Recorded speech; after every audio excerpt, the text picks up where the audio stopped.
మొదటి తరం తెలుగు సినీ కవి, తెలుగు సినిమా పాటకి మాటకి ఒక సంప్రదాయాన్ని, ఒక ప్రమాణాన్ని నిర్దేశించిన కవి సముద్రాల రాఘవాచార్య గారి జీవిత విశేషాలు క్రిందటి వారం మొదలు పెట్టాం.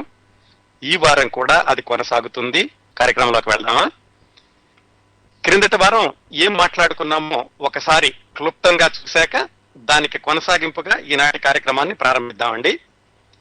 సముద్రాల రాఘవాచార్య గారు 1902 జూలై 19వ తారీఖున రేపల్ల దగ్గర పెదపులివర్రు అనే ఊళ్ళో పుట్టారు. చిన్నప్పుడంతా ఆయన రేపల్లిలో చదువుకున్నారు. చిన్నప్పటి నుంచి కూడా బాగా తెలివిగల విద్యార్థిగా స్కూల్లో ఉంటూ కేవలం పాఠాల్లోనే కాకుండా ఆటల్లో కూడా ఆయన తల చురుకుగా ఉంటూ ఉండేవాళ్ళు. ఆయన స్కూల్ ఫైనల్ అయ్యాక ఇంకా మామూలు చదువుకి కాకుండా భాషా ప్రవీణ అనే డిగ్రీ చేశారు. ఆ రోజుల్లో ఏమిటంటే చదవగానే తెలుగు మీద ఎక్కువ అభిమానం ఉన్నవాళ్ళు అవధానం చేయడం అనేది చాలా ప్రాధాన్యతగా ఉండేది. అవధానాన్ని చేయడాన్ని చాలా గొప్పగా చెప్పుకుంటూ ఉండేవాళ్ళు. సముద్రాల రాఘవాచార్య గారికి కూడా అవధానాల పట్ల ఆసక్తి కలగడమే కాకుండా దానిలో చాలా అభ్యాసం చేసి అవధానాలు చేయడం మొదలు పెట్టారు. ఆ 18-19 సంవత్సరాల వయసులోనే. 25 సంవత్సరాల వయసు వచ్చేసరికి ఆయనకి అన్ని రకాల అవధానాల మీద పట్టు దొరికింది. ఆయన తాత్కాలికంగా రేపల్లో ఏదో ఒక ఉపాధ్యాయ వృత్తిలో ఉన్నారు.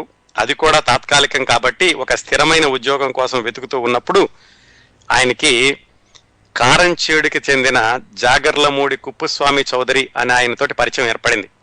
ఆయన రేపల్లి వెళితే ఆయన సన్మానంలో సముద్రాల గారు ఏవో పద్యాలు చదివితే ఆయన ఆ పద్యాలు విని ఆయన్ని అభినందించి ఆ విధంగా సముద్రాల గారికి ఆయనతో పరిచయం ఏర్పడింది.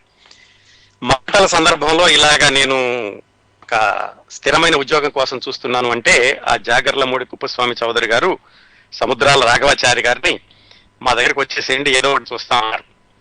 ఆయన చాలా దాతృత్వం కల వ్యక్తి. అదే కాకుండా సంఘ సేవ, అలాగే సాహితీ సేవ, కళాసేవ వీటన్నిటిలోనూ ఉంటూ ఉండేవాళ్ళు జాగర్లమూడి కుప్పస్వామి చౌదరి గారు. ఆయన మాట మీద సముద్రాల గారు ఆయన దగ్గరికి వెళ్ళారు.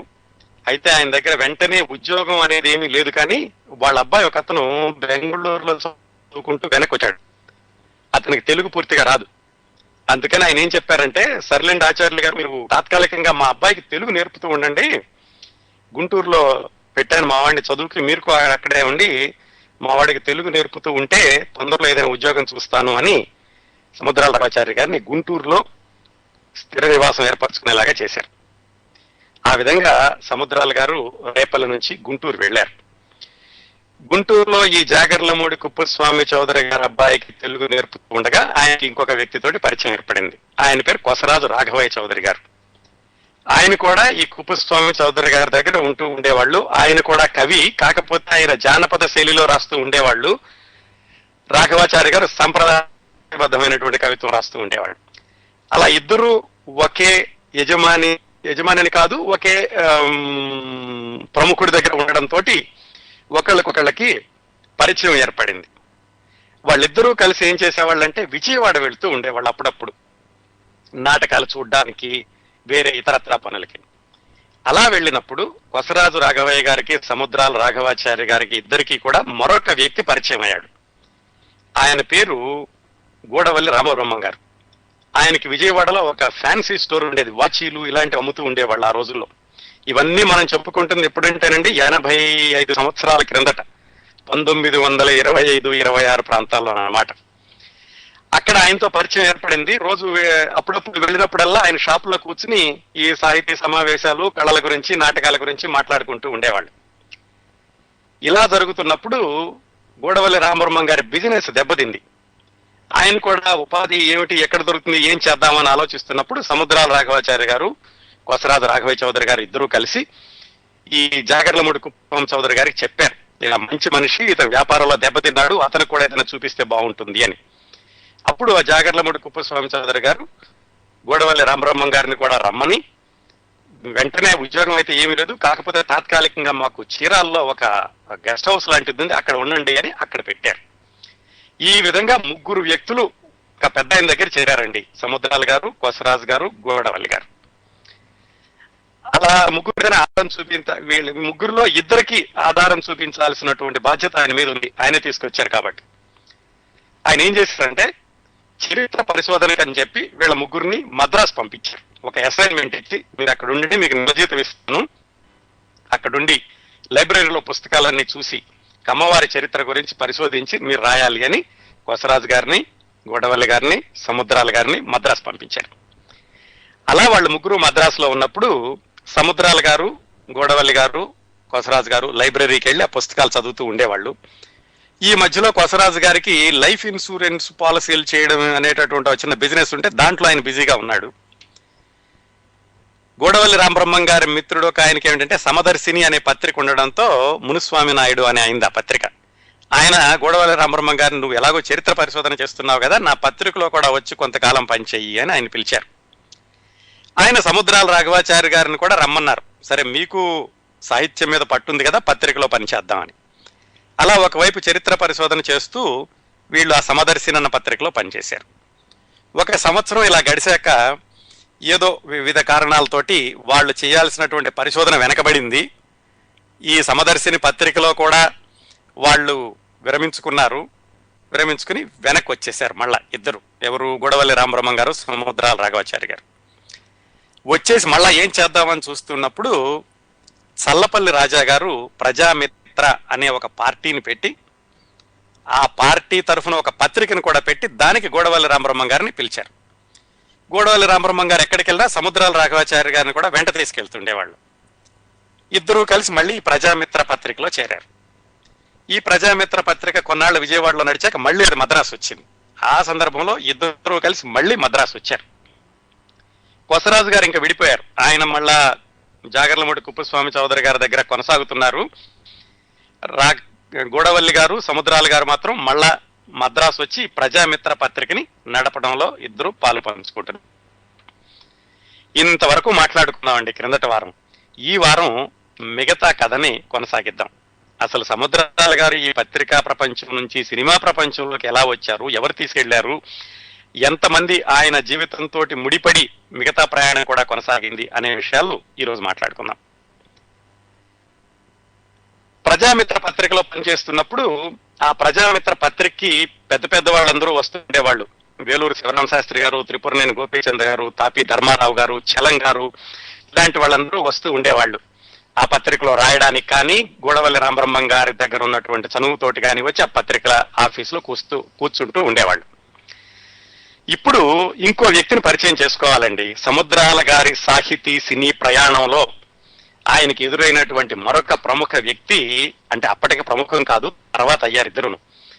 అలాగే సముద్రాల గారి సినీ జీవితం ప్రారంభంలో వరుసగా ఆయనకి చక్కటి సినిమాలు రాయడానికి అవకాశం ఇచ్చినటువంటి మిత్రుడు ఒక ఆయన ఈ ప్రజామిత్రలో ఆయన పనిచేస్తుండగా పరిచయం అయ్యారు. ఆయన పేరు బిఎన్ రెడ్డి గారు. బిఎన్ రెడ్డి గారు అంటే మీకు మల్లీశ్వరి అన్న సినిమా చెప్తే గుర్తొస్తుంది. దాని దర్శకుడు, ఇదంతా 1952లో అనుకోండి మల్లీశ్వరి వచ్చింది. ఆయన వీళ్ళిద్దరూ గోడవల్లి గారు, సముద్రాల గారు ప్రజామిత్రలో పనిచేస్తున్న రోజుల్లోనే బిఎన్ రెడ్డి గారు మద్రాసులో చార్టెడ్ అకౌంటెన్సీ చేశాకో ఆయన ఆగ్ఫా కంపెనీ ఉండేది, ఫోటో ఫిల్మ్ అది అమ్మేవాళ్ళు. దాంట్లో ఆయన అకౌంటెంట్ గా పనిచేస్తూ ఉండేవాళ్ళు. అకౌంటెంట్ గా పనిచేయడమే కాకుండా ఆయన నాటకాలు వేయడం కూడా ఆయన హాబీ. నాటకాలు వేస్తూ ఉన్నప్పుడు అక్కడ ఆంధ్ర నాటక కళా పరిషత్ అని ఒకటి ఉండేది. దాంట్లో కూడా గోడవల్లి రామబ్రహ్మం గారు చాలా చురుకుగా ఉంటూ ఉండేవాళ్ళు. దాని తరఫున ఈ ఆంధ్ర నాటక కళా పరిషత్ తరఫున నాటకాలు జరిగేటప్పుడు ఒక నాటకంలో బిఎన్ రెడ్డి గారు ఒక పాత్ర వేశారు. ఆ నాటకం పేరు చాణక్య చంద్రగుప్త. దాంట్లో చంద్రగుప్తుడి పాత్ర వేశారు బిఎన్ రెడ్డి గారు. ఆ నాటకం చూశారు గోడవల్లి గారు. అక్కడ వాళ్ళిద్దరికీ పరిచయం ఏర్పడింది. ఆ నాటకం గురించి ప్రజామిత్రలో ఒక సమీక్ష కూడా రాశారు. ఆ సమీక్ష రాసింది సముద్రాల రాఘవాచారి గారు. ఆ సమీక్ష బిఎన్ రెడ్డి గారికి బాగా నచ్చి ఆయన ఎవరో రాశారో కనుక్కుందామని ఈ ప్రజామిత్ర ఆఫీస్కి వచ్చారు.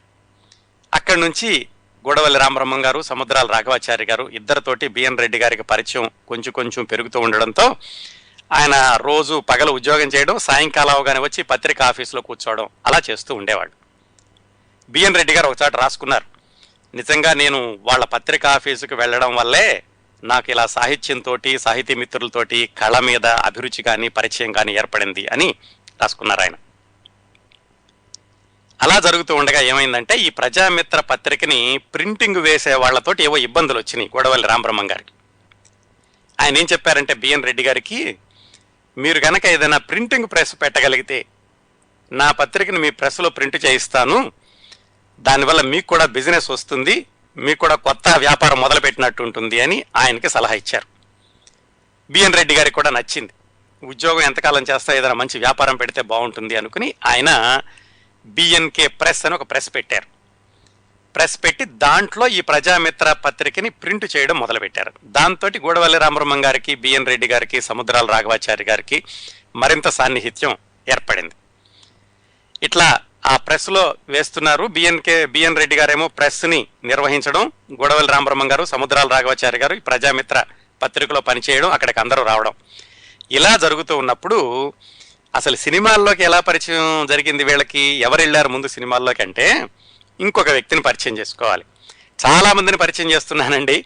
ఎందుకంటే ఒక మనిషి విజయవంతం అయ్యాడు, ఒక మనిషి పైకొచ్చాడు అంటే వెనకాల ఎంతో మంది ఉంటారు. వాళ్ళ మిత్రులు, బంధువులు, లేకుంటే కుటుంబ సభ్యులు చాలా మంది ఉంటారు.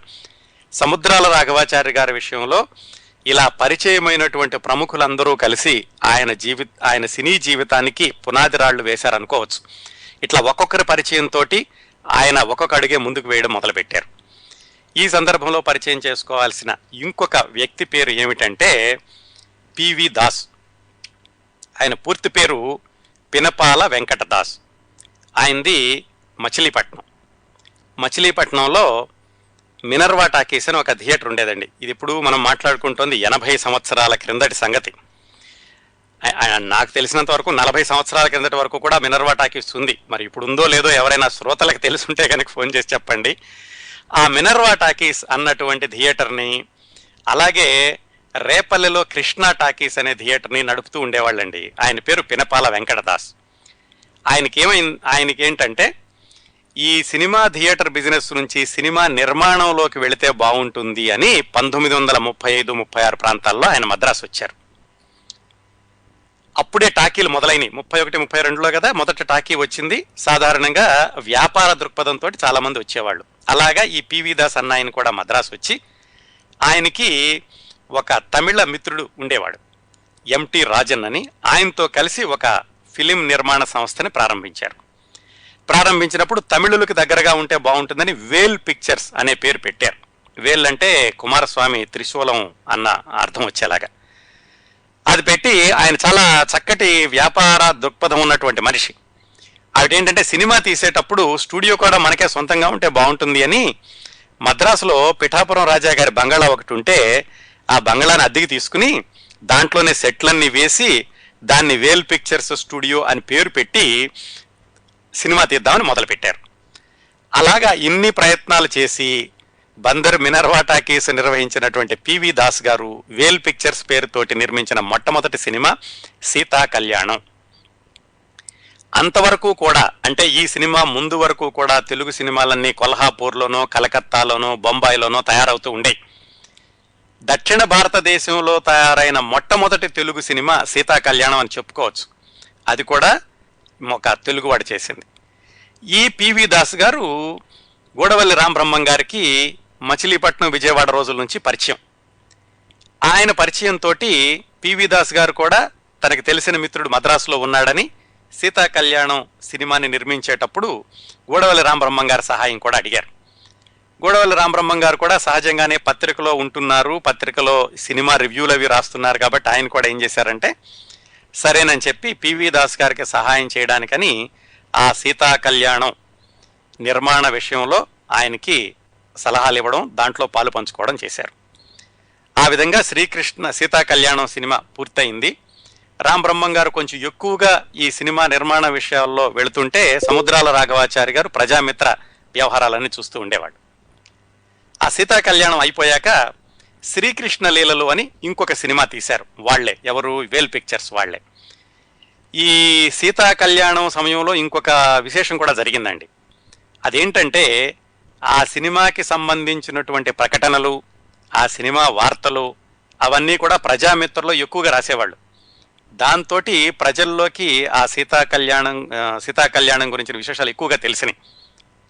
ఆ ప్రకటనలు రాసేటప్పుడు సముద్రాల రాఘవాచారి గారికి గూడవల్లి రామబ్రహ్మం గారు సలహాలు చెబుతూ ఉండేవాళ్ళు. ఇలా రాస్తే పాఠకుల్లోకి ఎక్కువగా వెళుతుంది, ఇలా రాస్తే ప్రేక్షకులు ఎక్కువగా ఆకర్షితులవుతారు అని ఆయనకి సలహాలు ఇచ్చి ఆ సినిమా ప్రకటనలు రాయిస్తూ ఉండేవాళ్ళు. మనం నిజంగా చెప్పుకోవాలంటే సముద్రాల రాఘవాచార్య గారికి సినిమాలతో ఎప్పుడు పరిచయం ఏర్పడిందంటే ఇదిగో ఈ సినిమా ప్రకటనలు రాయడం వల్ల అన్నమాట. మొత్తానికి గూడవల్లి రామబ్రహ్మం గారు, సముద్రాల రాఘవాచార్య గారు ప్రజామిత్ర ద్వారా చేసిన సహాయం అనుకోండి, పబ్లిసిటీ అనుకోండి, దాని ద్వారా ఆ సీతా కళ్యాణ సినిమా చాలా బాగా ఆడడంతో పివి దాస్ గారికి గూడవల్లి రామబ్రహ్మం గారి మీద బాగా నమ్మకం కలిగి వాళ్ళ తర్వాత సినిమా శ్రీకృష్ణ లీలలు దానికి కూడా గూడవల్లి రామబ్రహ్మం గారిని నిర్మాణ వ్యవహారాల్లో సహాయం చేయమని పివి దాస్ గారు అడిగారు. ఆ విధంగా గూడవల్లి రామబ్రహ్మం గారు దాదాపుగా ప్రొడక్షన్ ఎగ్జిక్యూటివ్ అన్నట్టుగా ఆ సీతా కళ్యాణం, శ్రీకృష్ణ లీలలు 2 సినిమాలకి పనిచేశారు. ఆ సందర్భంలో మన సముద్రాల రాఘవాచార్య గారు మాత్రం దీంట్లోనే ఉన్నారు, ప్రజామిత్ర పత్రికలోనే ఉండి మిగతా విషయాలను చూసుకుంటే ఉండేవాళ్ళు. ఈయన చెప్పినట్టుగా గూడవల్లి రామబ్రహ్మం గారు చెప్పినట్టుగా సినిమా ప్రకటనలు అవి కూడా రాస్తూ ఉండేవాళ్ళు. ఇలా జరుగుతూ ఉండగా ఏమైందంటే గూడవల్లి రామబ్రహ్మం గారు ఈ పివి దాస్ గారి వేల్ పిక్చర్స్ నుంచి బయటకు వచ్చి ఇంకో కొంతమంది వచ్చారు మద్రాసుకి సినిమా తీద్దామని విజయవాడ నుంచి. వాళ్లతోటి సహాయం చేయడానికి కలిశారు. వాళ్ళు ఎవరంటే పారేపల్లి వెంకటశేషయ్య అని ఆయన విజయవాడ నుంచి వచ్చారు. వాళ్ళు సరస్వతి టాకీస్ అనేటటువంటి ఒక చిత్ర నిర్మాణ సంస్థను మొదలుపెట్టి దాని బ్యానర్ మీద ద్రౌపది వస్త్రాపహరణం అనే సినిమాని హెచ్ఎం రెడ్డి గారి దర్శకత్వంలో తీయడానికి మొదలుపెట్టారు. అప్పుడు ఈయన అడిగారు గూడవల్లి రామబ్రహ్మం గారిని, మీకు 2 సినిమాలు తీసిన అనుభవం ఉంది కదా, మాకు కూడా సహాయం చేయండి అని. ఆ విధంగా గూడవల్లి రామబ్రహ్మం గారు ద్రౌపది వస్త్రాపహరణం సినిమాకి కూడా ప్రొడక్షన్ డిపార్ట్మెంట్లో పనిచేయడానికి వెళ్ళారు. సముద్రాల గారు మాత్రం ప్రజామిత్రలోనే కొనసాగుతున్నారు. ఆ ద్రౌపది వస్త్రాపహరణం సినిమా తీసేటప్పుడు మధ్యలో ఏవో కొన్ని సీన్లు రాయాల్సి వచ్చింది. అప్పుడు రాస్తున్నటువంటి రచయితకి ఇబ్బంది కలగడమో ఏదో. అప్పుడు గూడవల్లి రామబ్రహ్మం గారు ఏం చెప్పారంటే, మా మిత్రుడు నాడు సముద్రాల రాఘవాచార్య గారు నాతో పాటుగా ప్రజామిత్రలో పనిచేస్తున్నాడు, ఆయన్ని తీసుకొచ్చి ఆయనతో రాయిద్దాం అని చెప్పి సముద్రాల రాఘవాచార్య గారిని తీసుకెళ్లి ఆ ద్రౌపది వస్త్రాపహరణం సినిమాలో ఏవో చిన్న చిన్న సీన్లు రాయించారు. టెక్నికల్గా సముద్రాల రాఘవాచార్య గారు పనిచేసినటువంటి మొట్టమొదటి సినిమా ద్రౌపది వస్త్రాపహరణం అని చెప్పుకోవచ్చండి. అంటే దాంట్లో ఆయన పేరేమీ లేదు, సహాయకుడిగా ఏవో 2-3 సీన్లు రాసి పెట్టారు. అది నిర్మాతకి దర్శకుడికి బాగానే నచ్చింది. ఎవరో కుర్రాడు బాగానే చేస్తున్నాడని రామబ్రహ్మం గారిని కూడా అభినందించారు, మంచి మిత్రుడిని తీసుకొచ్చావయ్యా అని. ఆ సినిమా బాగా ఆడింది. అలాగే ఆ సినిమా కూడా చాలా ప్రత్యేకతలు ఉన్నాయండి. ఢిల్లీలో మొట్టమొదటిసారిగా ఆ సినిమాని ఆడించారనమాట. మొట్టమొదటిసారిగా ఢిల్లీలో ప్రదర్శించబడిన తెలుగు సినిమా కూడా ద్రౌపది వస్త్రాపహరణం. ఇప్పుడు 1936లో వచ్చిందండి అది. ఆ విధంగా ఆ ద్రౌపది వస్త్రాపహరణం జరిగింది. ఆ ద్రౌపది వస్త్రాపహరణం సినిమా నిర్మించారు. ఈ ద్రౌపది వస్త్రాపహరణం సినిమాకి ముందు మాయాబజార్ అని ఇంకో సినిమా తీశారండి. ఎవరు? వేల్ పిక్చర్స్ వాళ్ళు. దానికి కూడా సముద్రాల రాఘవాచార్య గారితో 1-2 సీన్లు రాయించారు గూడవల్లి రామబ్రహ్మం గారు. సరిగ్గా చెప్పుకోవాలంటే పూర్తి స్థాయి రచయితగా ఆయన వెళ్ళడానికి ముందు సముద్రాల గారు ఈ మాయాబజార్ అన్న సినిమాకి ద్రౌపది వస్త్రాపహరణం అన్న సినిమాకి కొన్ని సీన్లు రాశారన్నమాట. వెనకాల రచయితగాను ఆయన పేరు ఎక్కడా లేదు. ఇన్ని ప్రయోగాలు జరిగాక అప్పుడు రాఘవాచార్య గారు పూర్తి స్థాయిలో సినిమా రంగ ప్రవేశం చేయడానికి రంగం సిద్ధమైంది. అది ఎవరు అంటే ఈ సరస్వతి టాకీస్ అనే పేరుతోటి ద్రౌపది వస్త్రాపహరణం సినిమా తీసిన వాళ్ళు కనకతార అని ఒక సినిమా తీద్దామని వాళ్ళు ప్రణాళికలు వేసుకున్నారు. వీళ్ళు ఏం చేశారంటే ఈ ద్రౌపది వస్త్రాపహరణం అన్న సినిమాని మహారాష్ట్రలో తీశారు, కనకతార అన్న సినిమాని మాత్రం మద్రాసులో తీయాలి అని వాళ్ళు ప్రయత్నాలన్నీ చేసుకుంటున్నప్పుడు దానికి కూడా మరి సహజంగానే గూడవల్లి రామబ్రహ్మం గారు సహాయం చేయడానికని ప్రొడక్షన్ ఎగ్జిక్యూటివ్గా వెళ్ళారు. అప్పుడు సముద్రాల గారు ఆ సినిమాకి రాసేటటువంటి అవకాశం వచ్చింది. అసలు ఈ కనకతార ఏమిటి, ఈ కనకతార సినిమా వెనకాల ఉన్నటువంటి నేపథ్యం ఏమిటి, సముద్రాల రాఘవాచార్య గారు ఈ కనకతార సినిమాలోకి వెళ్ళాక ఎలాంటి అనుభవాలను ఎదుర్కొన్నారు, మొట్టమొదటిసారిగా సినిమాకి మాటలు పాటలు రాసేటప్పుడు ఆయనకి ఎదురైన అనుభవాలు ఏమిటి, అసలు ఈ కనకతార ఏమిటంటే ఆ రోజుల్లో, మళ్ళా నేను ఎప్పుడైనా ఆ రోజుల్లో అంటున్నాను అంటే 80 సంవత్సరాల క్రిందటి సంగతులండి. ఆ రోజుల్లో రంగస్థలం మీద ప్రసిద్ధి చెందినటువంటి జానపద నాటకం. ఈ సినిమాలు రాకముందు నాటకాలే కదండి పెద్ద కాలక్షేపం.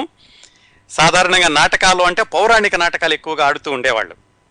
1911లో చందాల కేశవదాసు అన్నాయన ఈ కనకతార అనేటటువంటి జానపద నాటకాన్ని రాశారు. అది ఒక సంచలనం.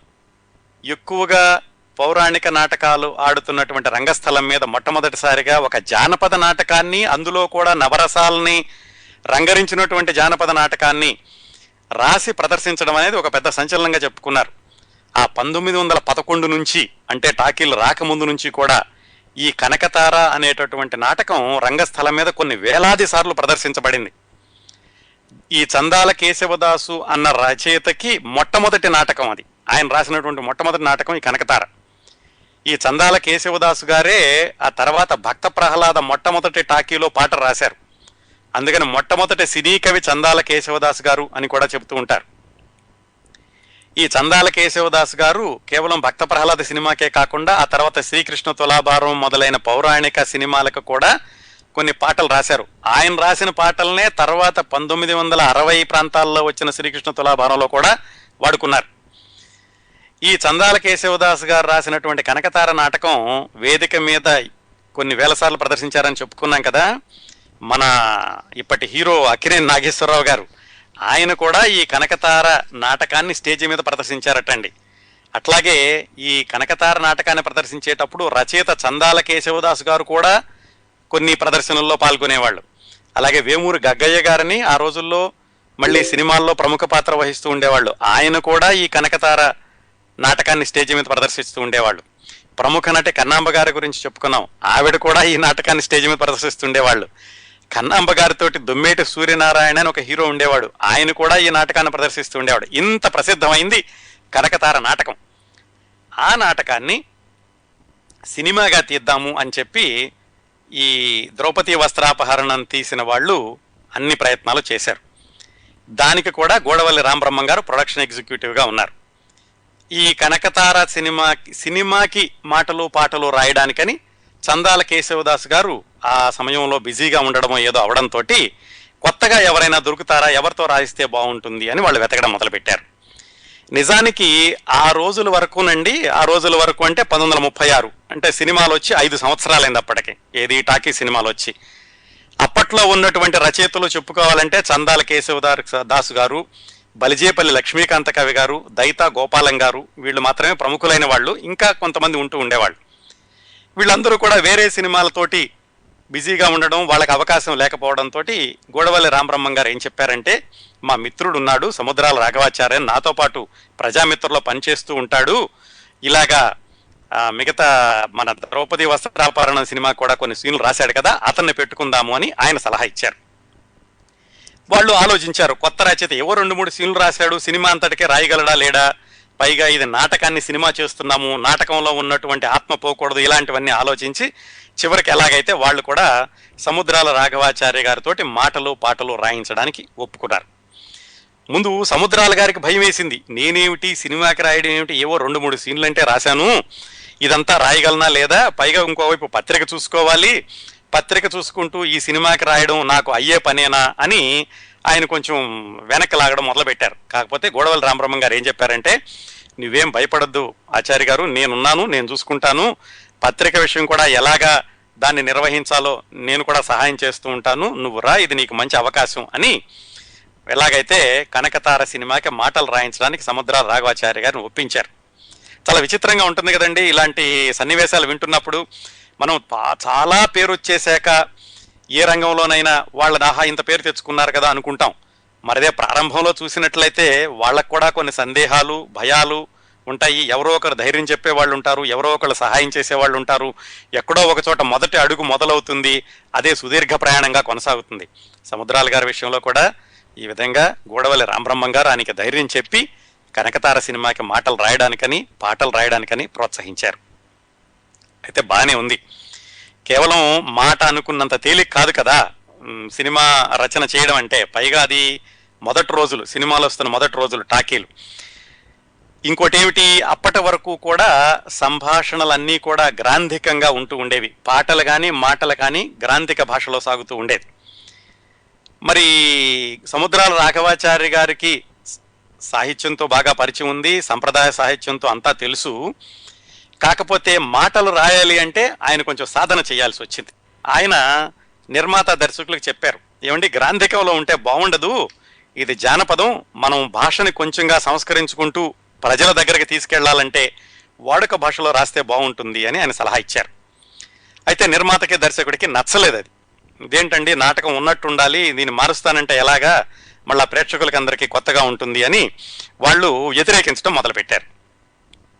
ఈయనకి మాత్రం ఏమైనా ఆయన తనను తాను సంభాళించుకోలేకపోయారు. ఎట్లాగైనా వాడుక భాషలోనే ఉండాలి అని ఆయన గూడవల్లి రామబ్రహ్మం గారికి ఒక ఉత్తరం రాశారు. ఆయన దగ్గరలో లేకపోవడంతో, ఏమండి నేను ఇలాగా ఈ సినిమాని వాడుక భాషలో రాద్దాం అనుకుంటున్నాను, వీళ్ళేమో గ్రాంధిక భాషలో రాయమంటున్నారు, మీరైనా నచ్చ చెప్పండి, వాడుక భాషలో రాస్తే బాగుంటుంది అని గూడవల్లి రామబ్రహ్మం గారి సహాయం అడిగారు.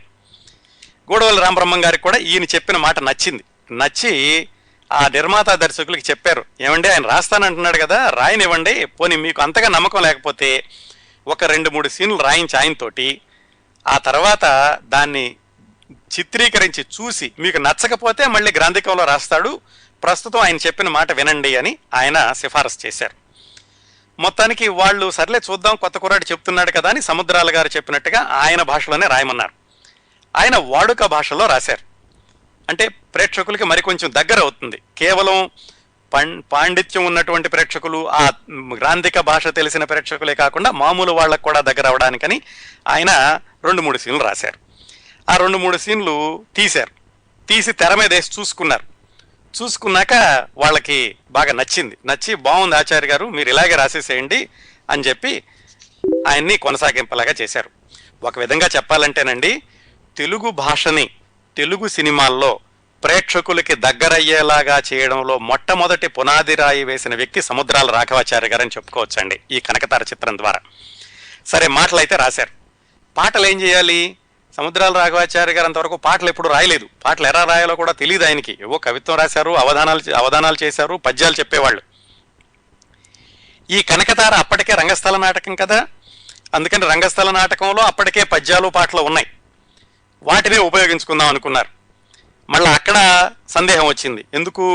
మాటలేమో మామూలు భాషలో ఉన్నాయి, మళ్ళా పాటలు పద్యాలు గ్రాంధికంలో ఉంటే ప్రేక్షకులు కంగారు పడతారు, వీళ్ళకి అర్థం కాదు, ఇదేమిటి కొంత అలాగా కొంత ఇలాగా వినపడుతుంది అనుకుంటారని ఎలాగైతే పాటల్ని కూడా మామూలు భాషలోనే రాయించడానికని సముద్రాల రాఘవాచార్య గారు చెప్పిన సలహా ఒప్పుకున్నారు. మరి ఆయన పాటలు రాయాలంటే ఆ నాటకంలో ఉన్న అన్నింటి మార్చి రాయాలా, కొన్నింటి మార్చి రాయాలా అని వాళ్ళు చర్చించుకున్నప్పుడు అన్ని పాటలు కాదు, కొన్ని రాస్తే సరిపోతుంది అనుకుని శ్లోకాలు పద్యాలు అలాంటివేమో నాటకంలో ఉన్న వాటిని ఉంచేసి మిగతా కొన్ని పాటల్ని సముద్రాల రాఘవాచార్య గారితో తెలుగులో రాయించారు. అంటే మామూలు తెలుగులో రాయించారు, గ్రాంధికంలో రాకుండా. అక్కడ కూడా ఏమైంది, అప్పటికే సంగీత దర్శకుడు బిఎన్ఆర్ అని ఆయన అప్పటికే కొన్ని ట్యూన్లు చేసేశారు. చేసి ఇదిగో ఈ బాణీకి పాట రాయండి అన్నారు. అసలే పాటలు రాయడం కొత్త, దాంట్లో బాణీ ఇచ్చేసి దీంట్లోనే మీరు పాట రాయాలంటే సముద్రాల రాఘవాచార్య గారు కొంచెం ఇబ్బందిగా అనిపించింది. ఆయన ఏం చెప్పారంటే, ఇది కష్టంగా ఉందండి, మీరు బాణీలో ఇరికించడం అంటేను, ఒక పని చేయండి, నేను రాసేశాక మీరు బాణీ కడితే బాగుంటుంది అని సలహా ఇస్తే నిర్మాత దర్శకులు కూడా అన్నారు, ఏమండి మనం మొదటిసారిగా భాషలో రాస్తున్నాం కదా, అందుకని ముందు ఆయన రాయనివ్వండి, ఆయన రాశాక మీరు బాణీ కడితే బాగుంటుంది అని ఆయన ఒప్పించి ఎట్లాగైతే ఆ విధంగా కూడా స్వేచ్ఛ ఇచ్చారు సముద్రాల రాఘవాచార్య గారికి. ఏమిటి, పాటలు కూడా మామూలు భాషలో రాయడానికి. అంటే ఆ పాటలండి ఇప్పుడు చూస్తే ఇప్పటికి మనకి గ్రాంధికంలో అనిపిస్తుంటుంది, అప్పట్లో వాడుక భాష అన్నమాట. అంటే ఇప్పటి తెలుగుతో పోలిస్తే అప్పటి తెలుగు కొంచెం ఒక స్థాయిలో ఎక్కువ ఉంటుంది కాబట్టి అది మనకి గ్రాంధికంగా అనిపిస్తుంది, కానీ ఆ రోజుల్లో అది కొంచెం సరళమైన తెలుగు భాష అన్నమాట. వినిపిస్తా ఒక 2-3 మాటలు మీకు తర్వాత. ఆ విధంగా పాటలు కూడా ఆయన మామూలుగానే రాశారు. ఆయన రాసిన మొట్టమొదటి పాట ఏమిటో తెలుసా అండి? మరి అది యాదృచ్ఛికంగా అయింది అనుకోవచ్చు. దేవుని మహిమ తెలియగ వశమా అనేటటువంటి పాట రాశారు. అది సముద్రాల రాఘవాచార్య గారు మొట్టమొదటిసారిగా తన పేరుతో రాసినటువంటి సినిమా పాట. దాంట్లో కూడా ఒక నీతి ఉంటుందన్నమాట. దైవాన్ని నమ్మాలి, నమ్మి పాడు పనులు చేయకుండా ఉండాలి, పాపం చేయకూడదు, చెడ్డ గుణాలు ఉండకూడదు, ఇలాగా నీతి బోధ చేస్తూ సాగేటటువంటి పాట సముద్రాల రాఘవాచార్య గారు మొట్టమొదటిసారిగా ఈ కనకతారకి రాశారు. ఒక పాటే కాదండి, కనకతారలో మిగతా పాటలు కూడా ఆయన రాశారు. ఏది నాటకంలో వచ్చినటువంటి పద్యాలు శ్లోకాలు తప్ప పాటలన్నీ కూడా సముద్రాల రాఘవాచారి గారు రాశారు. అదండి మొట్టమొదటిసారిగా సముద్రాల రాఘవాచారి గారు సినిమాల్లోకి వచ్చినటువంటి విధానం ఈ కనకతార అన్న సినిమాతోటి. కాకపోతే ఏంటంటే దీన్ని సింగిల్ కార్డ్ అని చెప్పుకోవడానికి లేదు, ఎందుకంటే ఇది నాటకాన్ని తీసుకుని చేశారు కాబట్టి ఆ నాటకంలో ఉన్నటువంటి కథని అనుసరించి ఆ దృశ్యాలను అనుకరిస్తూ ఈయన తెలుగులో రాశారు. పాటలు కూడా కొన్నివి ఉన్నాయి కాబట్టి సముద్రాల రాఘవాచారి గారు మొట్టమొదటిసారిగా చిత్రరంగ ప్రవేశం చేయించిన సినిమా కనకతార. కాకపోతే సింగిల్ కార్డు మాత్రం కాదు, కథ తీసుకుని ఈయన మాటలు రాశారు. దీంట్లో 25 పాటలు పద్యాలు ఉన్నవండి ఏవి నాటకంలో, కానీ ఈయన రాసిన దాంట్లో మాత్రం అన్ని లేవు. సినిమాలో మాత్రం అన్ని లేకుండా ఈయనతోటి ఒక 7-8 పాటలు రాయించారు. చెప్పాను కదా, అది చదువుతుంటే ఇప్పటికీ ఇదేమిటండి వాడుక భాష అంటారు, ఇది కూడా గ్రాంధికంగా ఉండదు కదా అనిపిస్తుంది మీకు, కానీ అప్పట్లో ఇది వాడుక భాష అన్నమాట. ఒక ఉదాహరణ చెప్తాను మీకు. ఏల ఈ పగది తాలిబిమాలి శోకవహిని పొగుల ఎంతటి ఘనకులకునైనను కాని కర్మభోజ్యం అబల కష్టంబుల్ కడచూచిన వారే సౌఖ్య డోలికల నారిల మహామాత పాదాశ్రుతులకై నిత్యానందవు వైభవము బల. ఇలా ఉండేదండి. ఇది అప్పట్లో వాడుక భాష అన్నమాట. ఆ విధంగా పాటలన్నీ రాశారు, మాటలు రాశారు. ఈ సినిమా 1937 ఏప్రిల్ 27న విడుదలైందండి కనకతార సినిమా చాలా బాగా ఆడింది, ప్రేక్షకుల్ని బాగా ఆకర్షించింది. పాటలు మాటలు కూడా కొంచెం సరళంగా ఉన్నాయి మిగతా వాటితో పోల్చుకుంటేను. దాంతో సముద్రాల రాఘవాచార్య గారికి చక్కటి పునాది ఏర్పడింది. చిత్రరంగంలో కొత్త కుర్రాడు ఎవరో బాగా రాశాడు అన్న పేరు వచ్చింది. ఇంకో విశేషం ఏమిటంటే ఈ కనకతార సినిమాని మరో 20 ఏళ్ల తర్వాత 1956లో ఎస్వి రంగారావు గారు ఎస్ వరలక్ష్మి గారితో తీశారు.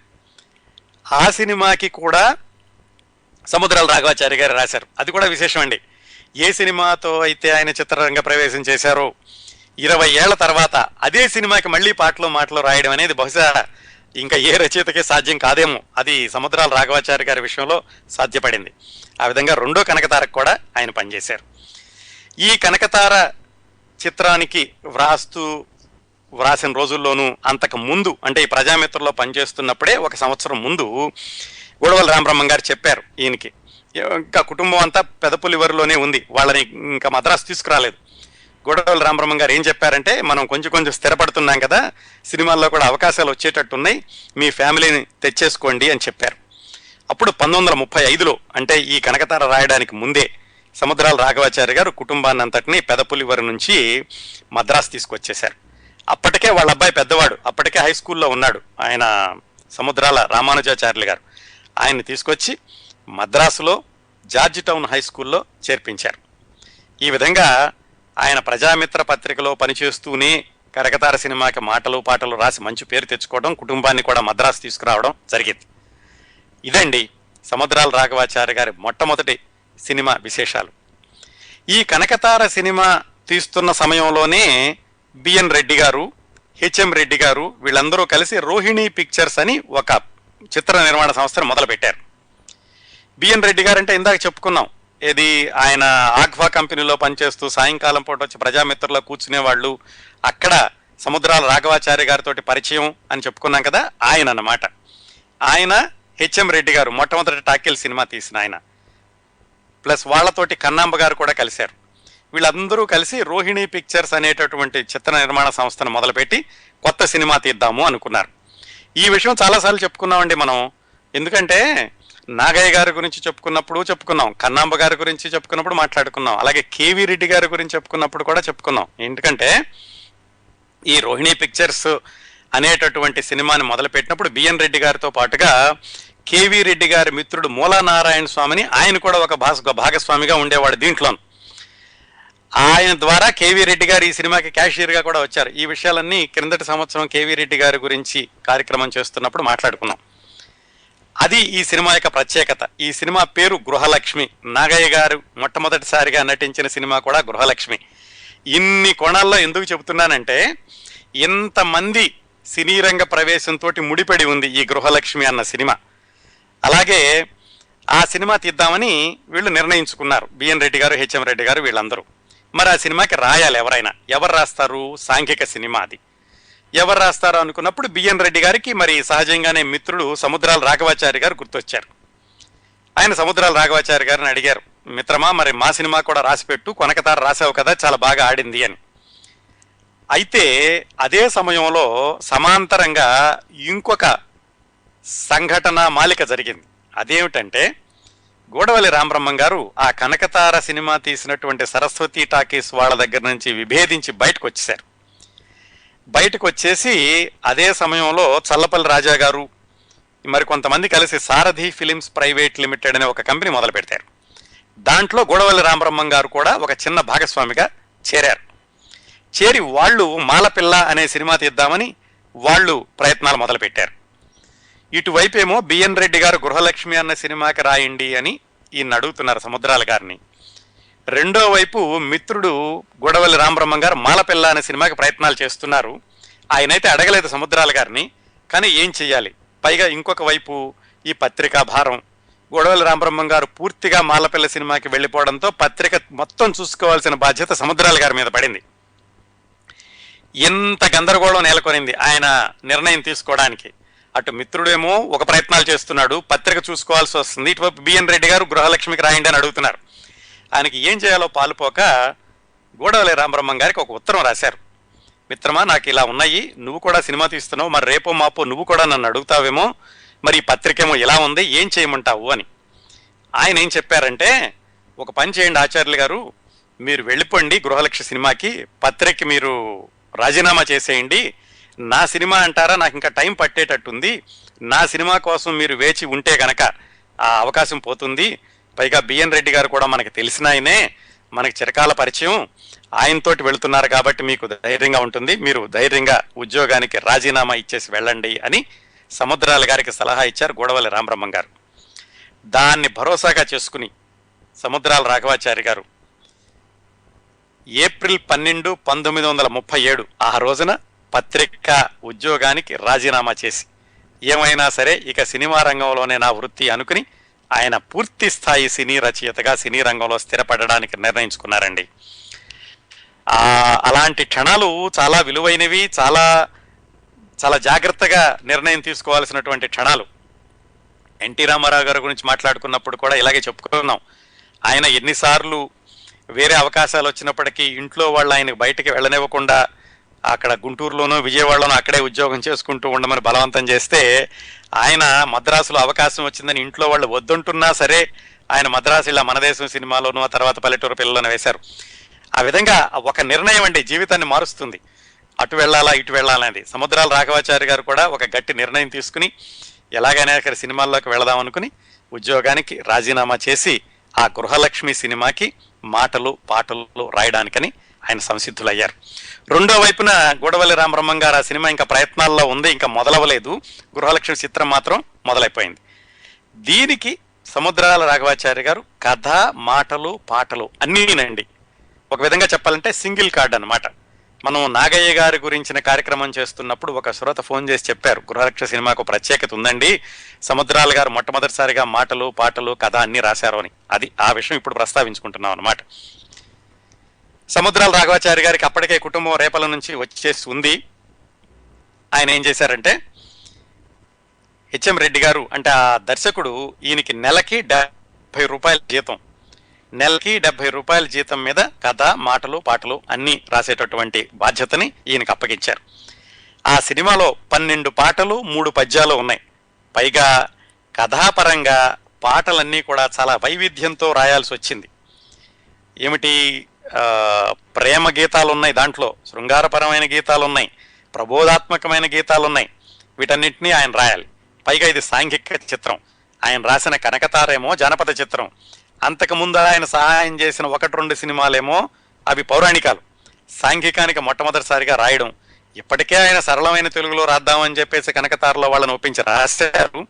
దీనికి మరింత సరళంగా రాయాలి, ఎందుకంటే ఇది పూర్తిగా సాంఘిక చిత్రం కాబట్టి. ఇంత సవాలుగా ఉన్నటువంటి ఆ ప్రాజెక్టుని ఆయన స్వీకరించి చాలా విజయవంతంగా పూర్తి చేశారు.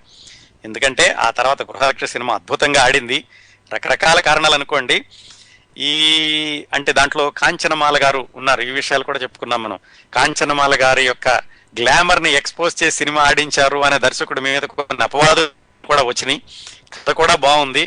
సముద్రాల గారి మాటలు పాటలు కూడా దానికి పట్టు ఇచ్చినాయి. ఏ కారణాలైతేనేమి సినిమా మాత్రం విజయవంతంగా ఆడింది.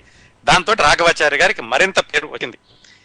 మొట్టమొదటిసారిగా ఈ సాంఘిక సినిమాకి రాసేటప్పుడు ఆయన సామాజిక చైతన్యానికి సంబంధించిన పాటలు కూడా ఈ గృహలక్ష్మి సినిమాలో ఇరికించారండి. వందే వందే భారత మాత, వర్ణ విభేదము కల్పితమైన, అందరు మానవులు ఒకటే అయినా, మాకీ కర్మము తప్పదలేలా, ముస్లిం హిందూ హరిజన మాత, సమస్త జగతీ గీత. ఎంత చక్కటి పాట రాశారండి ఆయన 1938లో. అంటే దాదాపుగా 75 సంవత్సరాల క్రిందట ఆయన రాసిన మొట్టమొదటి సాంఘిక చిత్రంలో ఇంతటి ప్రబోధాత్మకమైనటువంటి గీతాన్ని రాశారు. మాలల మేలుకు ప్రాణములీరా, దాస్య విమోచన మార్గమిదేరా, హరిజన సేవ హరిసేవేరా, ఆవశ్యకరణీయం విధియేరా. ఆ రోజుల్లో ఆయన ఈ కులమత భేదాలని రూపు మాపాలి అని చెప్పేటటువంటి సందేశాన్ని ఇస్తూ పాట రాశారు. అందులో అది సినిమాలో నాగయ్య గారు పాడారు. అలాగే సినిమాలో నాగయ్య గారు పాడినటువంటి ఇంకొక పాట, లెండు భారత వీరులారా నిద్రలేవండోయ్, మీరు నిద్రలేవండోయ్ అని ఇంకో ప్రబోధాత్మకమైన గీతాన్ని కూడా సముద్రాల గారు రాశారు. నాగయ్య గారికి ఇదే మొట్టమొదటి సినిమా అండి, హీరోగా కాదు. ఆయన కన్నాంబ గారి సోదరుడిగా ఇదే మొట్టమొదటి సినిమా అని చెప్పుకున్నాం. అలాగే ఈ పాటలు రాసేటప్పుడు సముద్రాల రాఘవాచారి గారు మామూలు మాటలు వాడారని చెప్పుకున్నాం కదా. మామూలుగా చొక్కా తొడుక్కోవడం, బట్టలు తొడుక్కోవడం అంటారు కదా, ధరించడం, కట్టుకోవడం అంటారు. తొడుక్కోవడం అనేది కొన్ని ప్రాంతాల్లో వాడతారు. దీంట్లో ఆయన ఈ వలువలు తొడుగా అని రాశారు. అంటే బట్టలు తొడుక్కోవడం అన్న పదాన్ని ప్రయోగించారు. అట్లా ఆ విధంగా ఏంటంటే అన్ని ప్రాంతాలకి సంబంధించినటువంటి పదాలు ప్రయోగాలు ఉండేలాగా ఈ సినిమాలో పాటలన్నిటిలోనూ ఆయన సరి చూసుకున్నారు. ఇందులో మళ్ళీ ప్రణయ గీతాలు రాశారు, అలాగే టీజింగ్ సాంగ్స్ అంటారు, అలాంటివి రాశారు. అలా ఒక విధంగా ఆయనకి ఛాలెంజ్ అనమాట. మొట్టమొదటి సినిమాలోనే ఇన్ని రకాల పాటలు రాయాల్సి రావడం, పైగా అన్ని బాధ్యతలు ఆయనే వహించడం. సినిమా అద్భుతంగా ఆడింది, అందరికీ మంచి పేరు వచ్చింది. సముద్రాల గారికి కూడా మంచి పేరు వచ్చింది. కాకపోతే సముద్రాల గారిని విమర్శించిన వాళ్ళు కూడా లేకపోలేదు. ఏమన్నారంటే, ఈయన పౌరాణిక భాష, వాడుక భాష ఈ మధ్యలో రాశారు, ఆయనే గందరగోళపడ్డారు, కొన్నిట్లో పద ప్రయోగాలు కూడా సరిగ్గా లేవు, అనౌచిత్యమైనటువంటి ప్రయోగాలు చేశారు అని కొన్ని విమర్శలు కూడా వచ్చినాయి. మొత్తానికి ఏమైనా వాణిజ్యపరంగా సినిమా చాలా బాగా ఆడడంతో సముద్రాల గారికి కూడా మంచి పేరు వచ్చింది. అంతేకాకుండా ఈ కలయిక బిఎన్ రెడ్డి గారితో కలిసి ఈయన పనిచేయడం అనేది ఆ తర్వాత దాదాపుగా ఒక 10 సంవత్సరాల పాటు సముద్రాల గారు వెనక్కి తిరిగి చూసుకోవాల్సిన అవసరం లేకుండా చేసిందండి. దాంట్లో హీరో నాగయ్య గారు. నాగయ్య గారు మొట్టమొదటిసారిగా కథానాయకుడిగా నటించిన చిత్రం వందే మాతరం. మరి సహజంగానే ఎవరు రాయాలి దీనికి? సముద్రాల రాఘవాచారి గారు. అప్పటికే బిఎన్ రెడ్డి గారికి బాగా పరిచయము, గృహలక్ష్మికి రాశారు, గృహలక్ష్మిలో మంచి పేరు వచ్చింది. దాంతో వందే మాతరం చిత్రానికి కూడా కథ, మాటలు, పాటలు రాయడానికి సముద్రాల రాఘవాచారి గారినే తీసుకున్నారు బిఎన్ రెడ్డి గారు. చూడండి ఒక్కొక్కసారి పరిచయాలు ఎలా ఉంటాయో. ఏదో మామూలుగా ఆయన పత్రికా ఆఫీస్కి వస్తున్న రోజుల్లో బిఎన్ రెడ్డి గారికి కూడా సినిమాలు తీయాలన్న ఆలోచన కూడా లేదు ఆయనకి. ఆయన ఏదో ఒక ఆఫీసులో క్లర్క్గా పనిచేస్తూ ఉండేవాడు. అలాంటిది వచ్చి మామూలుగా పరిచయమైనటువంటి సముద్రాల రాఘవాచారి గారు ఇప్పుడు ఇద్దరూ కలిసి ఈయన సినిమా నిర్మాత దర్శకుడు కావడం, ఇటువైపు సముద్రాల రాఘవాచారి గారు పూర్తి స్థాయి రచయిత కావడం జరిగింది. ఈ సినిమాకి కూడా మళ్ళా సముద్రాల రాఘవాచారి గారిని కథా మాటలు పాటలు పెట్టుకున్నారు. సో ఇది 3వ సినిమా సముద్రాల రాఘవాచారి గారికి. కనకతార, గృహలక్ష్మి అయ్యాక వందే మాతరం ఆయనకి ముచ్చటగా 3వ సినిమా. దీంట్లో కూడా ఆయన మామూలుగా కాదండి, 20 పాటలు 3 పద్యాలు రాశారు. ఇది కూడా సాంఘిక చిత్రం. గృహలక్ష్మి సాంఘిక చిత్రం అయినా దీనికి కథలో కొంచెం పోలికలున్నా ఇది మళ్ళా బిఎన్ రెడ్డి గారి శైలిలో రాయాలి. ఇంతకు ముందు రాసింది హెచ్ఎం రెడ్డి గారి కమర్షియల్ శైలిలో రాశారు. ఇప్పుడు బిఎన్ రెడ్డి గారి కళాత్మకమైన శైలిలో రాయాలి దీనికి.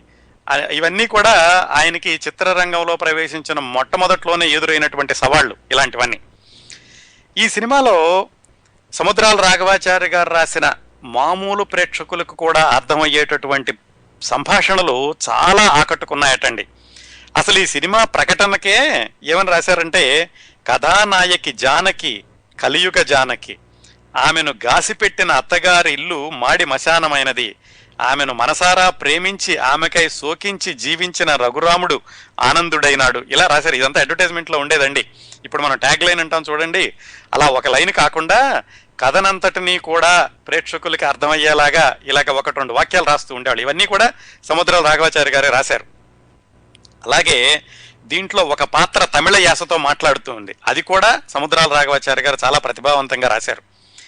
ఇంకోటి ఏమిటంటే, బిఎన్ రెడ్డి గారి దగ్గర రాయడం అంటే అంత తేలికైన విషయం కాదు. అందరూ అంటారు ఆయన పర్ఫెక్షన్ కోసం చూస్తూ ఉంటారు అని. నిజానికి ఈ సినిమాలో కాంచనమాల నటించాక తర్వాత ఆయన పర్ఫెక్షన్ తట్టుకోలేక కాంచనమాల తర్వాత బిఎన్ రెడ్డి గారి సినిమాలో నటించలేదు, వందే మాత్రం నటించింది ఆవిడ. అలాగే ప్రతి దృశ్యాన్ని కూడా ఆయన అనుకున్నట్టు వచ్చే వరకు కూడా వదిలిపెట్టేవాళ్ళు కాదు. కళాకారుడు అనే సాంకేతిక నిపుణుడు. కానీ అదే ప్రభావం సముద్రాల రాఘవాచారి గారి మీద కూడా పడింది. ఎందుకంటే ఒక్కొక్క పాట రాసేటప్పుడు ఆయన నచ్చలేదు అంటే ఈయన మళ్ళీ పాట రాయాల్సి వచ్చేది. ఆ విధంగా కొన్ని పాటలు 20 వర్షన్లు కూడా రాసినటువంటి సందర్భాలు ఉన్నాయటండి ఈ వందే మాత్రం సినిమాలోను. అలాగే ఈ సినిమాకి సంగీత దర్శకత్వం వహించింది చిత్తూరు నాగయ్య గారు. ఆయనకి మొట్టమొదటిసారిగా సంగీత దర్శకుడు, కథానాయకుడు, గాయకుడు కూడా. దీనిలో సంగీత దర్శకుడికి రచయితకి చాలా దగ్గర సంబంధం ఉంటుంది కదా, ఆయనతో కలిసి పనిచేయాలి రచయిత అనేవాడు. ఆ విధంగా సముద్రాల రాఘవాచారి గారు నాగయ్య గారితో కలిసి ఈ పాటలు రాశారు. మళ్ళా ఆ సంగీతంలో కూడా బిఎన్ రెడ్డి గారు ఏమిటి ఇలాగే ఉండాలి, దీంట్లో పాశ్చాత్య పోకడలు ఉండాలి, ఇక్కడ ఉండకూడదు, ఇలాగ నాగయ్య గారికి చెప్పేవాడు. ఆయన దానిని అర్థం చేసుకుని మళ్ళా దానికి తగినట్టుగా సముద్రాల రాఘవాచారి గారితో కలిసి పాటలు రాయించడం. ఒక్కొక్కసారి ఆయన ముందు ట్యూన్ ఇవ్వడం, ఈయన పాట రాయడం, లేదంటే ఈయన పాట రాశాక ఆయన ట్యూన్ చేయడం. నాగయ్య గారే ఒకసారి ఆయన స్వీచరిత్రలో రాసుకున్నారు, నేను ట్యూన్ చేస్తే ఆచార్య గారు పాట రాశారా, ఆచార్య గారు పాట ఇస్తే నేను ట్యూన్ చేశానది ఇద్దరికీ తెలీదు, ఇద్దరము కూడా అంత చక్కగా కలిసి పనిచేసాం ఈ సినిమాకి. సంగీత దర్శకుడిగా నేను మొట్టమొదటిసారిగా పనిచేసిన ఈ చిత్రానికి కూడా సముద్రాల రాఘవాచారి గారు అద్భుతమైన పాటలు అందించి నా సంగీతానికి ఆయన తావి అభినట్టుగా చేశారు అని ఆయన రాసుకున్నారు ఆయన స్వీచరిత్రలోను. ఆ విధంగా 3వ సినిమా వందే మాతరం ఈయన పాటలు మాటలు రాయడం, ఆ సినిమా కూడా అత్యద్భుతంగా ఆడడంతో దాదాపుగా సముద్రాల రాఘవాచారి గారు స్టార్ రైటర్ అన్న మాట పడిపోయింది. ఆయన స్టార్ రైటర్ అన్న మాట కేవలం చిత్ర పరిశ్రమ నుంచి ప్రేక్షకుల నుంచి అనిపించుకోవడమే కాకుండా ఆ తర్వాత 5 సంవత్సరాల పాటు ఆయన రాసిన తక్కువ సినిమాలేనండి, కాకపోతే ప్రతి సినిమాకి కూడా ఒక ప్రత్యేకత ఉండేలాగా అన్ని విధాలుగాను ఆ సినిమా విజయవంతం అవడంతో ఈయన స్టార్ రైటర్ అన్న మాట ఇప్పుడు పడడమే కాకుండా తర్వాత కొన్ని సంవత్సరాలు, కొన్ని దశాబ్దాలు అలా కొనసాగింది. ఇంకా దీంట్లో ఈ వందే మాతరం సినిమాలో సముద్రాల రాఘవాచార్య గారి కలం విందులు చూడాలంటేనండి, ఈ సినిమా మొట్టమొదట్లో టైటిల్స్లో ఒక పాట వస్తుందన్నమాట. ఎంత చక్కటి తెలుగు రాశారంటే 1938-39 ప్రాంతాల్లో తూర్పు తెలతెలనాయే పోయను చలి బడాయటండి, చల్లని చిలుకు మా వదిన వడివడిని మేలుకొని చలిది తిని తయారయ్య చూడు జీతగాడు ఎడ్లజోడు మేలుకొలుపు తోడా అదుగో రాగలోల మా ఉషారాణి జ్యోతిని పూని బిరబిర చేరరాగా. చక్కటి మాటలు రాశారండి తెలుగులో. చలి బడాయి, చలిది తినడం, జీతగాడు, ఎడ్లజోడు, ఉషారాణి జ్యోతిని చేత్తో పట్టుకుని వచ్చింది. ఇలాంటి చక్కటి ఒక భావకవిత్వం లాగాను రాశారు, జానపద బాణిని ఇందులో రంగరించారు. మొత్తానికి ఆయన కలంలోని రెండో వైపున పదును చూపించారు. ఏది చారిత్రాత్మకాలు జానపదాలు కాకుండా సాంఘిక చిత్రాల్లో కూడా ఇలాంటి చక్కటి కవిత్వాన్ని రాయొచ్చు అని ఆయన చూపించారు. ఆ రోజుల్లో వచ్చిన ప్రతి సినిమాలో కూడానండి ఏదో విధంగా స్వాతంత్ర్యోద్యమానికి సంబంధించినటువంటి 1-2 పాటలు కానీ 1-2 దృశ్యాలు కానీ ఉండకుండా ఉండేది కాదు. ఈ వందే మాతరం సినిమాలో కూడా ఈయన స్వేచ్ఛా పదము చూపు మాకో మాతా భారత మాత, కులమత కలహము కూలగ దోసి సంకెళ్ళు తెగకోసి మాతా భారత మాత అని సస్య వినీల సత్య విశాల ధనరత్న గణాలంకృత రూప విగళిత భారత జగనతాప మాతా భారత మాత అని ఒక దేశభక్తి గీతం కూడా రాశారు దీంట్లో. అలాగే ఇంకా ఈ సినిమా టైటిల్స్ లో సముద్రాల రాఘవాచార్య గారి పూర్తి పేరు ఉండదండి, ఎస్వి రాఘవాచార్య అని ఉంటుంది. మధ్య మధ్యలో మళ్ళీ కొంతమంది గ్రాంధిక భాష అవసరమైనప్పుడు గ్రాంధిక భాష కూడా రాశారు, విడిగా మామూలు భాషను కూడా రాశారు. ఒక విధంగా చెప్పుకోవాలంటే ఈ సినిమా విజయవంతం అవడంతో సముద్రాల రాఘవాచార్య గారు హ్యాట్రిక్ అన్నట్లు అనిపించింది. ఎందుకంటే మొట్టమొదటి 3 సినిమాలు కూడా విజయవంతం అవడం, ఆయనకి చాలా మంచి పేరు తెచ్చిపెట్టడం జరిగింది. ఇక్కడ నుంచి మొదలు పెట్టండి. వందే మాతరం దగ్గర నుంచి నాగయ్య గారు ఎలాగైతే ఒక సినిమా నుంచి ఒక సినిమాకి ఎదుగుతూ మంచి పేరు తెచ్చుకుంటూ గొప్ప కీర్తిని సంపాదిస్తూ వచ్చారో, సముద్రాల రాఘవాచారి గారు కూడా ఈ సినిమాలన్నింటికీ, నాగయ్య గారు విజయవంతమైన సినిమాలన్నింటి వెనుక ఉన్నది సముద్రాల రాఘవాచారి గారు. దీని తర్వాత వందే మాతరం తర్వాత సుమంగళి, అది కూడా వాహిని వాళ్ళదే, నాగయ్య గారే నటించారు దాంట్లో కూడా. దానికి కూడా మళ్ళీ కథా మాటలు పాటలు సముద్రాల రాఘవాచారి గారే. ఆ సుమంగళిలో ఒక ప్రత్యేకత కూడా ఉందండి. ఏం చేశారంటే ఈయన ఈ సుమంగళి సినిమాలో చందమామ మీద మొట్టమొదటిసారిగా పాట రాశారు. చందమామ పాట అనగానే మనకి విజయ పిక్చర్స్ గుర్తొస్తూ ఉంటుంది. మాయాబజార్ కానీ, జగదక వీరుని కథ కానీ, వాళ్ళు తీసినటువంటి గుండమ్మ కథ కానీ, మిస్సమ్మ కానీ, వీటన్నింటిలో కూడా ఒక చందమామ మీద పాట ఉంటుంది కదా. విజయ చందమామ అన్న పేరు కూడా ప్రసిద్ధి అని చెప్పుకున్నాం. నిజానికి చందమామ మీద చక్కటి పాట రాసింది సముద్రాల రాఘవాచారి గారు. మొట్టమొదటిసారిగా సుమంగళి సినిమాలో రాశారండి. అది 4వ సినిమా ఆయనకి. దాంట్లో ఏం రాశారంటే, మబ్బు తునకల దోమతెర చాటులోన, మబ్బు తునకలు దోమతెరలాగా కనపడుతున్నాయటండి. దాని చాటున అమృతమ్ము చిందు నీ మోము మధురమురా, పోబోకుమా చందమామ, నిలిచి మాటాడుమా చందమామ. ఇంత చక్కటి పాటని ఆయన సుమంగళి సినిమాలో రాశారు. ఆ తర్వాత విజయవాడ సినిమాలన్నింటిలోనూ చందమామ పాటలు ఉన్నాయనుకోండి. ఒక విధంగా చెప్పాలంటే పింగళి గారు కూడా సినీ రంగ ప్రవేశం చేయడానికి ముందే సముద్రాల గారు ఇలా చందమామ పాట రాశారనమాట. ఈ సుమంగళి కూడా సూపర్ హిట్ అయింది. దాని తర్వాత వచ్చిన సినిమా దేవత, ఆ సినిమా కూడా అద్భుతంగా ఆడింది. ఇవన్నీ వాహిని పిక్చర్స్ వాళ్ళకి పేరు తెచ్చుకొచ్చినాయి, నాగయ్య గారికి పేరు తీసుకొచ్చినాయి, సముద్రాల గారికి కూడా పేరు తీసుకొచ్చినాయి. ఆ దేవత అన్న సినిమాలో ఒక చక్కటి భావ కవిత లాంటి పాట రాశారండి. ఈ వసంతము నిత్యము కాదోయి, పువ్వు దొన్నెలో తీయ తీయని యవ్వన మధువు నింపినదోయి. యవ్వనం అనేది ఈ పువ్వులో ఒక తీయని తేనెని నింపింది. కానీ యవ్వనం ఎన్ని రోజులు ఉంటుంది? ఉండదు. ఏ గాలి కుదుపునకు కదిలిపోవునో హాయి హాయిగా తాగబోయి మధుపాయి అని ఇంత చక్కటి అద్భుతమైనటువంటి కవిత్వాన్ని 1938-39లో రాశారండి. ఇప్పట్లో మనం సినిమా పాటలు చూసి అయ్యో ఏం మాటలు అనుకుంటున్నాం కదా. అందుకనే ఇలాంటి వాళ్ళ గురించి మాట్లాడుకున్నప్పుడు, వాళ్ళు రాసినటువంటి పాటలు మాటలు విన్నప్పుడు ఒక్కసారి మనసు పులకిస్తుంది. ఎంతటి వైభవోపేతమైనటువంటి దశని తెలుగు సినిమా మొట్టమొదట్లో చవి చూచింది అనడానికి. అందుకే వీటన్నిటిని స్వర్ణయుగం అంటూ ఉంటారు. ఆ స్వర్ణయుగంలో ప్రముఖ పాత్ర పోషించినటువంటి కవి సముద్రాల రాఘవాచారి గారు. ఇలా దేవత వరకు వచ్చిందండి. ఆ తర్వాత భక్త పోతన వాహిని వాళ్ళు తీసింది, అది కేవీ రెడ్డి గారి మొట్టమొదటి సినిమా. మరి సహజంగానే వాహిని వాళ్ళ సినిమాలన్నిటికీ కూడా సముద్రాల రాఘవాచారి గారు రాస్తున్నారు కాబట్టి ఈ భక్త పోతన కూడా ఆయనే రాశారు. భక్త పోతన కూడా అద్భుతమైనటువంటి పాటలు పద్యాలు రాశారు. ఈ భక్త పోతన సినిమా నిర్మాణం జరుగుతూ ఉన్న సమయంలోనే నాగయ్య గారు భాగ్యలక్ష్మి అనే ఆయన సొంత సినిమా మొదలుపెట్టారు. దానికి కూడా సముద్రాల రాఘవాచారి గారిని తీసుకున్నారు. అంతా జీవితం బాగానే గడుస్తుంది, సినిమాలు కూడా అద్భుతంగా హిట్ అవుతున్నాయి, స్టార్ రైటర్ అనే పేరు వచ్చింది. ఇలా జరుగుతున్న రోజుల్లో హఠాత్తుగా ఒక కుదుపు. అదేమిటంటే రెండో ప్రపంచ యుద్ధం వచ్చినప్పుడు హఠాత్తుగా మద్రాసులో సినీ పరిశ్రమ అంతా మూతబడిపోయింది. సినిమాలు తీసే వాళ్ళందరూ కూడా డబ్బాలు పట్టుకుని ఎవరూరు వాళ్ళు వెళ్ళిపోయారు. భక్తపోతన డబ్బాలు పట్టుకుని వాళ్ళు తాడిపత్రి వెళ్ళిపోయారు. నాగయ్య గారు భాగ్యలక్ష్మి డబ్బాలు పట్టుకుని ఆయన తిరుపతి వెళ్ళిపోయారు. ఇటువైపేమో రాఘవాచారి గారికి వేరే వ్యాపకం లేదు. అటు పత్రికా ఉద్యోగానికి కూడా ఆయన రాజీనామా చేశారు. కొంచెం జీవితం గడపడం చాలా కష్టం అయింది ఆయనకి, చాలా ఇబ్బందుల్లో పడ్డారు ఆ రోజుల్లో.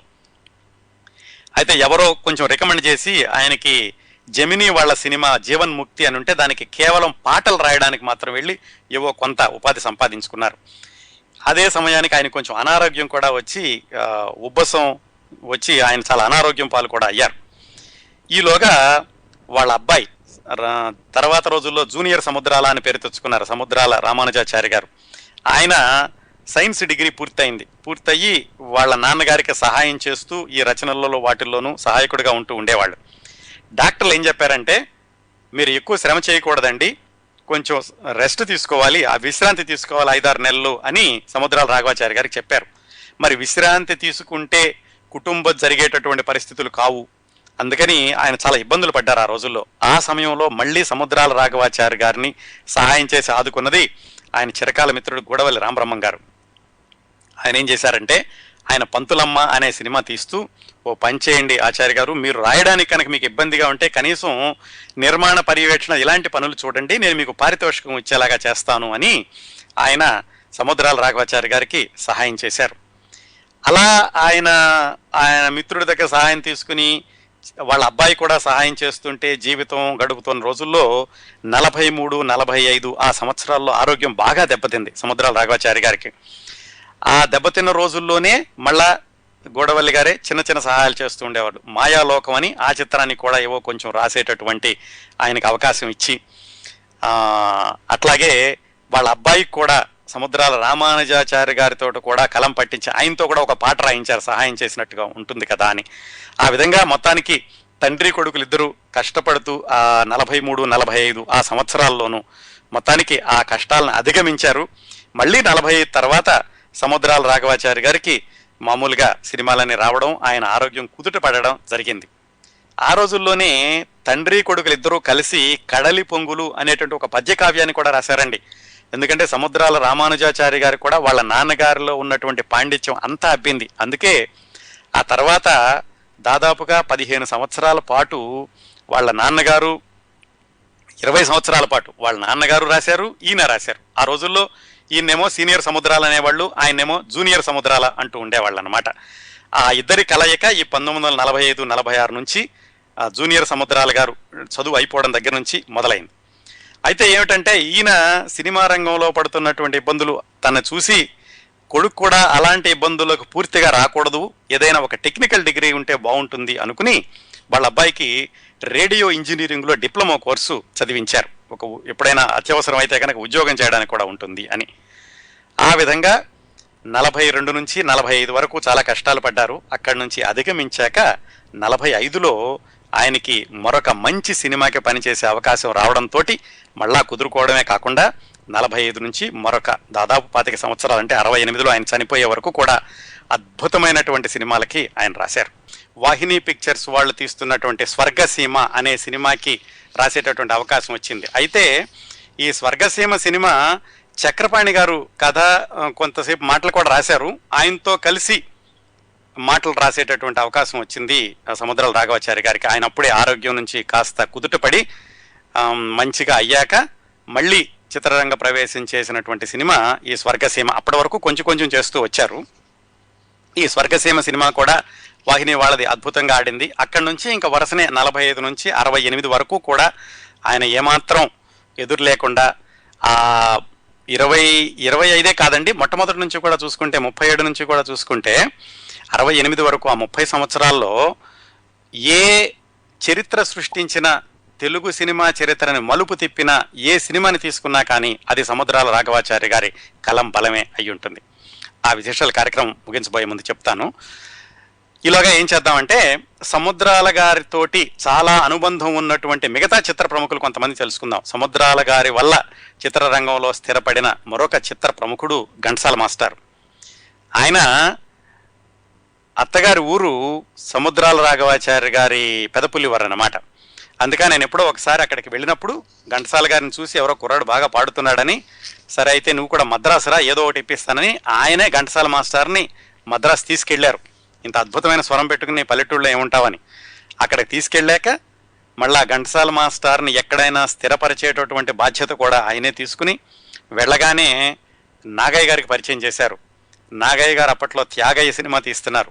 ఆ త్యాగయ్య సినిమా తీస్తున్నప్పుడు దాదాపుగా సంవత్సరన్నర పాటు నాగయ్య గారు ఆఫీసులో ఉండేవాళ్ళు. ఘంటసాల గారు రకరకాల పనులు చేస్తూ ఆయనకి సంగీతంలో సహాయం చేస్తూ, అలాగే త్యాగయ్య సినిమాలో ఒక చిన్న వేషం కూడా వేశారు.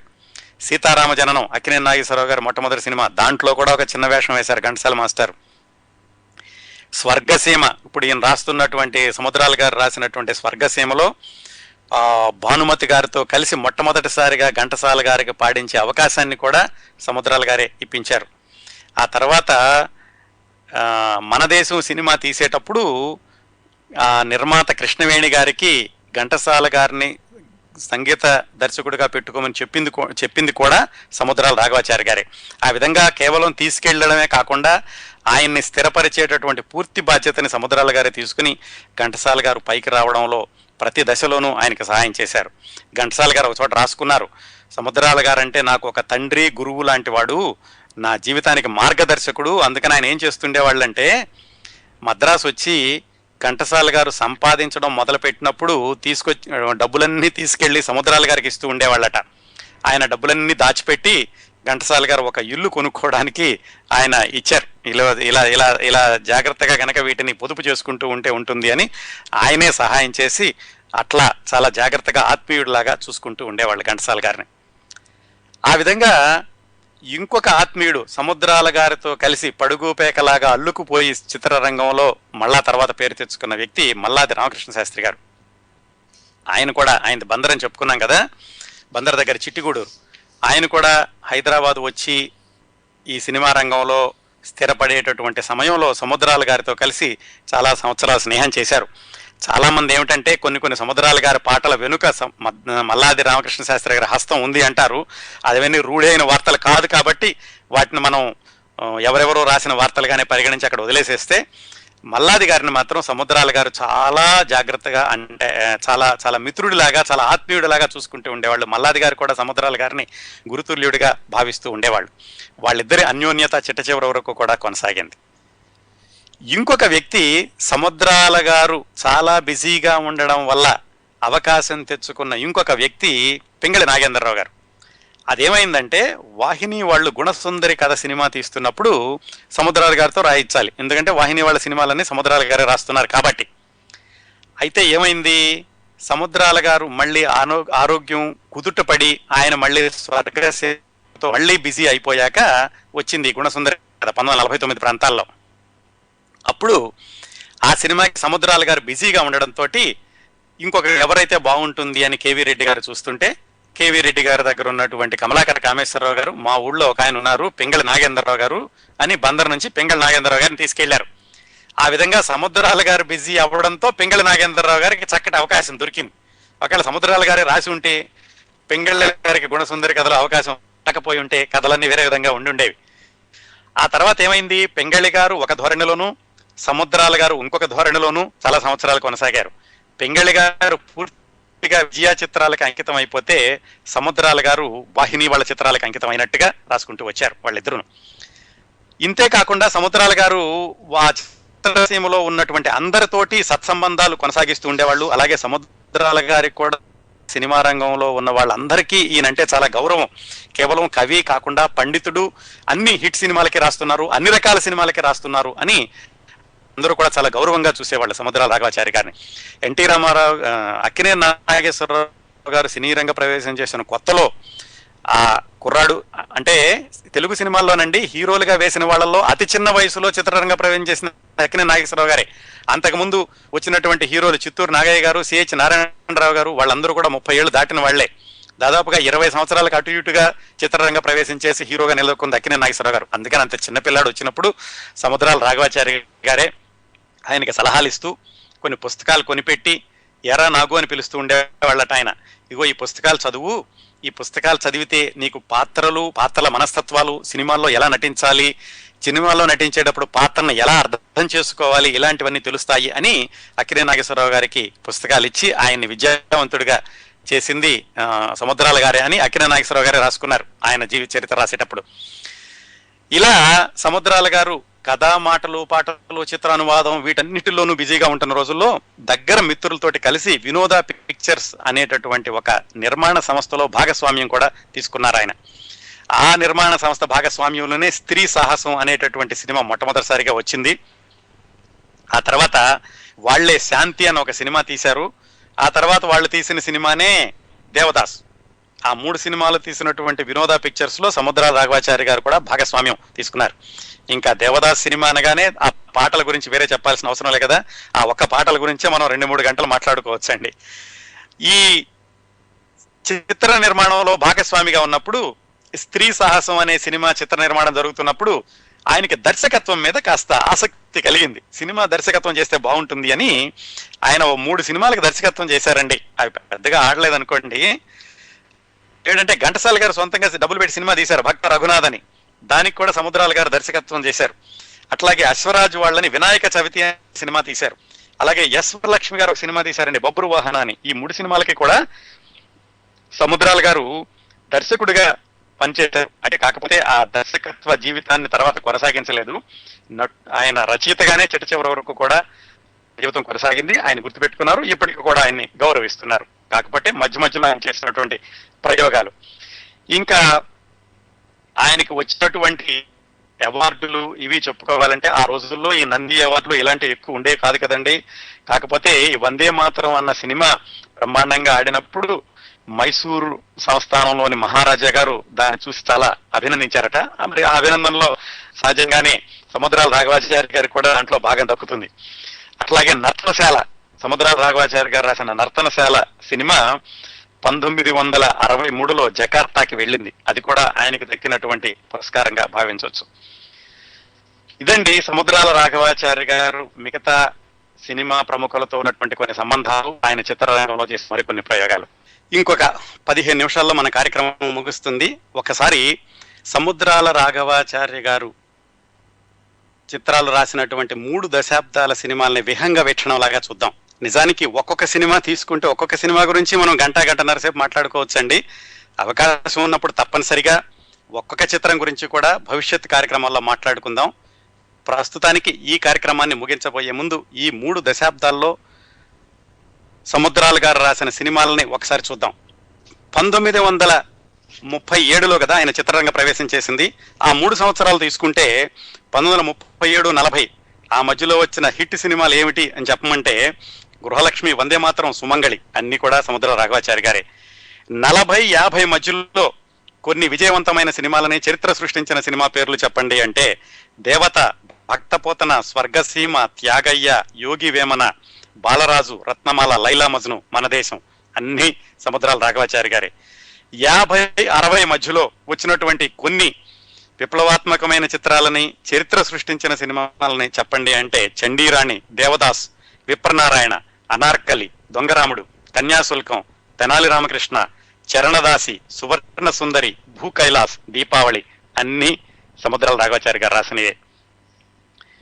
1960-70 మధ్యలో మళ్ళీ కొన్ని మంచి సినిమాల పేర్లు చెప్పండి అంటే బాటసారి, స్వర్ణమంజరి, నర్తనశాల, లవకుశ, బబ్రువాహన, అమరశిల్పి చెక్కన్న, పాండవ వనవాసం, వీరాభిమన్యు, శ్రీకృష్ణ పాండవీయం, శ్రీకృష్ణ తులాభారం, శ్రీకృష్ణావతారం, భక్త ప్రహ్లాద, రహస్యం అన్ని సముద్రాల రాఘవాచారి గారు రాసినయే.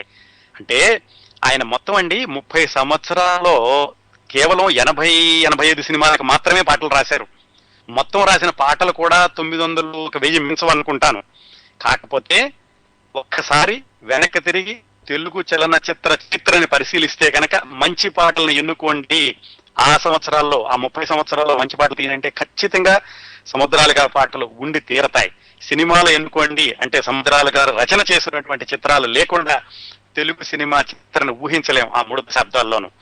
1955 తర్వాత దేవులపల్లి కృష్ణ శాస్త్రి గారు, సి నారాయణ రెడ్డి గారు, దాశరథి గారు, ఆత్రేయ గారు, శ్రీశ్రీ గారు, మల్లాది గారు, పింగళి గారు వీళ్ళందరూ బిజీ అయిపోయాక సముద్రాల గారు ప్రముఖంగా పౌరాణిక చిత్రాలకే పరిమితం అయిపోయారు 1960 తర్వాత. అంతకు ముందు అయితే అన్ని రకాల చిత్రాలనే రాశారు.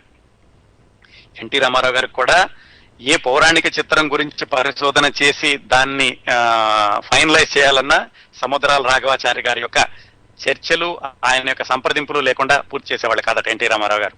అలాగా అందరితోటి సత్సంబంధాలే కాకుండా కవిగా కూడా, పండితుడిగా కూడా గౌరవాలు అందుకున్న కవి సముద్రాల రాఘవాచారి గారు.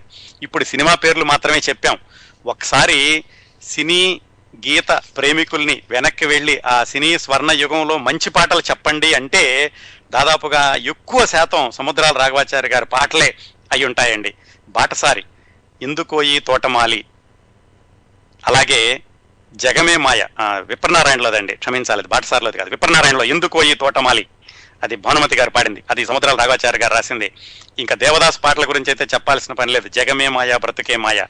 ఇంకా అనార్కలిలో మదన మనోహర సుందర నారి మధుర ధరస్మిత నయన చకోరి మంద గమనజిత రాజమరాళి నాట్య మయూరి అనార్కలి అది రాసింది సముద్రాల రాఘవాచారి గారే. చిగురాకులలో చిలకమ్మ దొంగరాముడు అది రాసింది సముద్రాల రాఘవాచారి గారే. హాయి హాయిగా ఆమని సాగే సువర్ణ సుందరిలో పాట అది సముద్రాల రాఘవాచారి గారే. అలాగే జననీ శివకామిని జయ శుభకారిని నర్తనశాలలోది అది రాసింది సముద్రాల రాఘవాచారి గారి. ఇంతెందుకండి, తెలుగు వాళ్ళ వివాహం ఒక పాట లేకుండా జరగదు. ఇంతకుముందు మాట్లాడుకున్నాం ఎన్టీ రామారావు గారి గురించి చెప్పినప్పుడు, గుర్తుంది కదా, ఏమిటది, సీతారాముల కళ్యాణము చూతమరారండి, అది రాసింది మన సముద్రాల రాఘవాచారి గారే. ఒకటి కాదండి, ఇలాంటి ఉదాహరణలు వందలాది ఇవ్వచ్చు. 900 పాటల్లో దాదాపుగా ఆయన రాసిన ఒక 250-300 పాటలు చిరస్థాయిగా నిలిచిపోయే పాటలండి. సంగీత పరంగాను, అది సాహిత్య పరంగాను, అర్థం పరంగాను, అలాగే ఆయన చేసినటువంటి ప్రయోగాల పరంగాను కూడా పాటలన్నీ కూడా అజరామరంగా చిరంజీవులుగా మిగిలిపోతాయి. సముద్రాల రాఘవాచారి గారు 1962లో ఆయన షష్ఠపూర్తి చేసుకున్నారు. ఎందుకంటే 1902లో కదా ఆయన పుట్టింది, 62లో ఆయన షష్ఠపూర్తి కూడా అయ్యింది. పెద్ద పెద్ద వాళ్ళందరూ వచ్చారు. నాగయ్య గారు, బిఎన్ రెడ్డి గారు, కేవీ రెడ్డి గారు, ఘంటసాల గారు, భానుమతి గారు, వీళ్ళందరి సినీ జీవితాలు కూడా ఒకదానితో ఒకటి ముడిపడి ఉన్నాయండి. ముఖ్యంగా సముద్రాల గారు వీళ్ళందరితోటి కూడా కలిసి పనిచేశారు. 1967లో అంటే దాదాపుగా ఆయనకి 65 సంవత్సరాల వయసు ఉన్నప్పుడు ఈ ఉబ్బసం వ్యాధి, ఆస్తమా ఉండేదన్నమాట. అది బాగా తీవ్రమయ్యి ఊపిరితిత్తుల్లో ఆయనకి క్రమంగా క్షీణించడం మొదలైంది. ఆ రోజుల్లో కూడా, ఆ పరిస్థితిలో కూడా ఆయన భక్త పోతన అని కొత్త సినిమా ఒకటి వచ్చిందండి. ఆ భక్త పోతన సినిమాకి కూడా ఆయన ఒక సహాయం తీసుకుని ఆ భక్త పోతన సినిమాకి రాశారు. ఇది రెండో భక్త పోతన సినిమా కూడా ఆయనే రాశారు. చిట్ట చివరగా ఆయన రచన చేసినటువంటి సినిమా పద్మనాభం గారు తీసిన శ్రీరామ కథ అనేటటువంటి చిత్రం. ఆ చిత్రానికి ఆయన రామాయణాన్ని అంతటినీ సంక్షిప్తం చేస్తూ ఒక పాట రాశారు. ఇంకొక విషయం కూడా గుర్తు చేసుకోవాలండి ఈ సందర్భంలో, రామాయణాన్ని సంక్షిప్తంగా వర్ణిస్తూ ఎక్కువ పాటలు రాసింది కూడా సముద్రాల రాఘవాచార్యులు గారే. దాదాపుగా 12-15 సినిమాల్లో మొత్తం రామాయణాన్ని సంక్షిప్తీకరిస్తూ పాటలు రాశారండి. మళ్ళీ ఏ పాట కూడా ఒకదానికి సంబంధం ఉండదు. లవకుశలో వినుడు రామాయణ గాథ రాసింది సముద్ర రాఘవాచార్య గారే. ఇప్పుడు ఆయన రాసిన చిట్ట చివరి పాట శ్రీరామ కథలోది ఆయన రాసింది. అదే కాకుండా ఇంకా కొన్ని సినిమాల్లో కూడా రామాయణం అంతటినీ కూడా సంక్షిప్తీకరిస్తూ వివిధమైనటువంటి పద ప్రయోగాలతో, వివిధమైనటువంటి పాండితి ప్రయోగాలతోటి ఆయన పాటలు రాశారు. అది కూడా సముద్రాల రాఘవాచార్య ప్రత్యేకత. 1968లో మార్చి 15వ తారీఖట ఈ పాట రాశారు. రామకథ శ్రీరామ కథ అనే పాట రాసి వాళ్ళ అబ్బాయిని పిలిపించి దాంతో ఏవో చిన్న చిన్న మార్పులు చేర్పులు ఉంటే చేయించి ఆ రోజు వాళ్ళ మనవరాలతోటి కాసేపు మాట్లాడి పైకి వెళ్ళి పడుకుంటున్నాను, ఆరోగ్యం సరిగా లేదని పైకి వెళ్ళి పడుకున్నారట. అంతే, ఇంకా మళ్ళా ఆ నిద్రలో నుంచి లేవలేదు. ఆయన 1968 మార్చి 16న ఈ లోకాన్ని విడిచి వెళ్ళిపోయారు. ఆయన భౌతిక శరీరం ఈ లోకాన్ని విడిచి వెళ్ళింది, కానీ ఆయన వదిలి వెళ్ళినటువంటి సాహిత్యం, పాటలు, మాటలు, ఆయన రచన చేస్తున్నటువంటి చిత్రాలు, తెలుగు సినిమా అన్న మాట ఉన్నంత కాలం ఆయన పాట ఉంటుంది, మాట ఉంటుంది, ఆయన రాసిన సినిమాలు ఉంటాయండి. అవండి సముద్రాల రాఘవాచార్య గారి గురించినటువంటి జీవిత విశేషాలు.